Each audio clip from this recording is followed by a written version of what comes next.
arm crooked above her head on the pillow like a movie star swooning for the cameras. As a blizzard of vegetation slammed into the windshield, Burke had an epiphany. A 9mm round wasn't going to kill him. What was going to kill him was a tidal wave of bad karma brought on by years of photographing people in extremis. Whatever his intentions, however benign they might have been, to expose, to explain, the simple reality was that he had made his living on other people's despair. The more painful the images in the photographs he took, the better they sold. That fact did something to a person. The favelas in Rio, the orphanage in Bucharest, the red light district in Calcutta. He thought he had been doing a public service, when in reality it had all been a kind of well-intended voyeurism. And now today, barely a week before his 28th birthday, he was on his way to take pictures at a refugee camp for children who had suffered amputations in the Diamond Wars. Except he wasn't going to make it. He wasn't going anywhere but down. The helicopter dug deeper into the canopy of the forest, and Burke wordlessly realized he'd never again take another photograph. One way or another, he was done with that. Jesus! Something came through the windshield with a crash, and Rubini's forehead exploded, sending a spray of blood and brains through the cockpit. Burke caught a mouthful as the chopper meteored through the trees, bucking, plunging, falling like a box of tools, slamming finally into the waterlogged earth of a swamp. So this, Burke thought, is what it's like to be dead. But that didn't make much sense. If you were dead, you didn't feel dead. So maybe he was dying. That made more sense, because he felt as if every bone in his body was broken. He tasted blood in his mouth. He was shaking, and the world was turning, slowly round and round. His eyes flew open, and he realized what was happening. The helicopter was revolving on its axis like a blue-bottle fly in its death throes. The overhead rotor slashed at the water, the earth, and the trees, then flew apart like a grenade, sending shrapnel in every direction. The engine coughed, spluttered, and whined, showering sparks through the cockpit. With great difficulty, Burke fumbled with his seatbelt. Even the smallest movement was painful. His body was a bag of broken glass and thorns, and he was covered with blood. It ran down the side of his face, and his shoulders were soaked. But that wasn't right. It wasn't just blood. He took a deep breath and choked on it. Aviation fuel. His fingers tore at the seatbelt. But even as it popped open, he realized it was too late. A soft whoomp announced the fuel's ignition, and in an instant the cockpit was engulfed. His shirt went off like a flare, and for a moment it seemed as if the side of his head was on fire. Stumbling and falling, he erupted out of the cockpit, tearing the shirt off his chest, staggering blindly until a fallen log caught his foot and spilled him into a pool of shallow water, where he lay for hours or days, delirious and suppurating.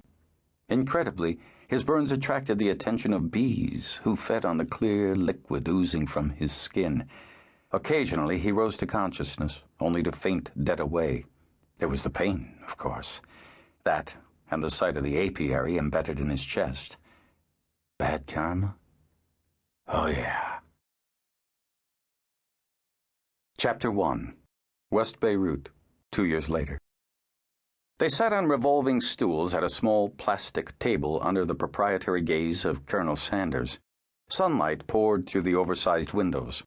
Behind the corniche, the beach curled away like a ribbon of gold, and the Mediterranean sparkled. Hakim, the older man, sat with his hands folded in front of him like a schoolchild waiting for class to begin. They were beautiful hands with long and elegant fingers, and they were carefully manicured. "Too much," he said, nodding toward the windows. The younger man, whose name was Bobojan Simoni, screwed his face into a squint and nodded. "I know, it's too bright." The older man shook his head. "I meant the glass. If there was a car bomb." Bobojan nibbled on a chunk of popcorn chicken, then wiped his hands with a paper napkin. That was a long time ago. No one's fighting now. It's different." He balled up the napkin and dropped it on the tray. His uncle grunted. "It's always different until something goes off." Bo chuckled. He would like to have said something clever, but that wasn't his way, and besides, there was too much noise. A baby wailed in the center of the restaurant.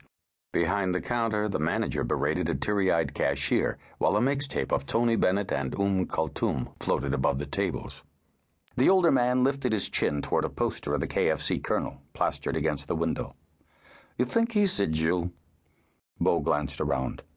"Who?" His uncle nodded at the poster. "The owner. He has the lips of a Jew." Bo shrugged. He was dressed in a black T-shirt and a pair of carefully ironed Lucky Brand jeans. Mephisto loafers and a Patek Philippe watch completed the ensemble, all of which had been bought the week before at a shopping mall a few blocks from his new apartment in Berlin.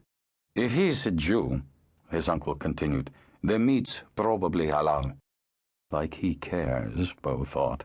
But what he said was, "Right." In fact, Bo didn't know a whole lot about Jews. He had heard there were a couple in Allenwood, but... "Let's walk," his uncle said, suddenly disgusted. Outside, Zero and Khalid sat in the BMW smoking cigarettes. Seeing Hakim leave the restaurant with his nephew, they scrambled out of the car to fall in step behind. 19 years old, they dressed alike in short-sleeved shirts, running shoes, and jeans. Zero carried a brown paper bag with a grease stain on its side. Khalid swaggered beside him, a Diodora gym bag hanging from a strap over his shoulder. Since they had already eaten and weren't going to a soccer match, Bo was pretty sure that the bags held something heavier than sandwiches and a jockstrap. It was a beautiful day, but then it was always a beautiful day in Beirut. Just down the coast, near the Summerland Resort, he could see windsurfers zipping back and forth under a cloudless sky. He and his uncle walked arm in arm, heads bent in conversation, moving toward the city's improbable Ferris wheel, past vendors of coconuts and corn on the cob.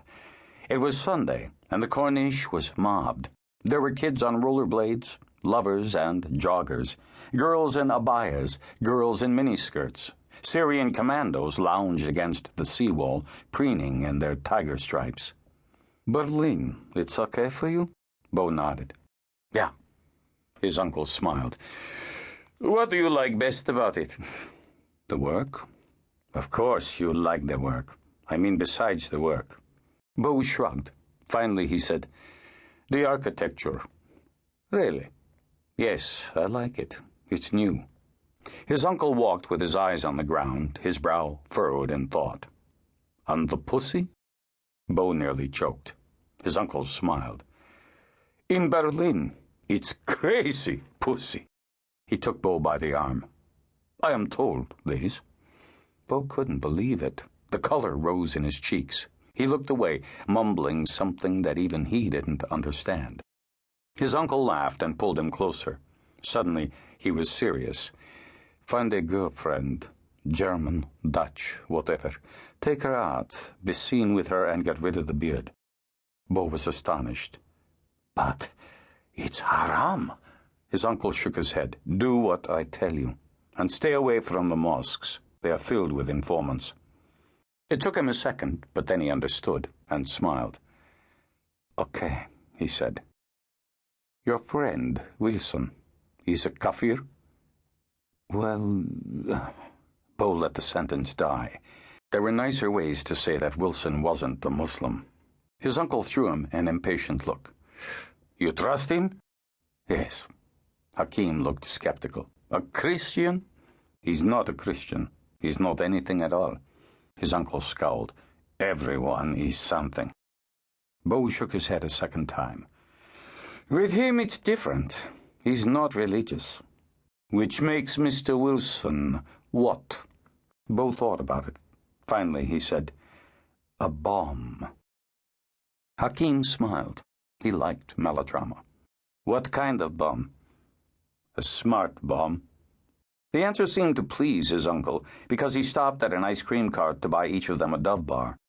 When they resumed walking, Hakim asked, "But this bomb of yours, why does he want to help us?" "Because he's angry." Hakim scoffed. "Everyone's angry." "I know, but Wilson is angry in the right way. We want the same thing." A dismissive puff of air fell from his uncle's lips as he looked down and shook his head. "I can't believe you trust an American." "He's not an American. I mean, he is, but he isn't. Wilson's people, They're like us. You mean they're poor? Bo shook his head.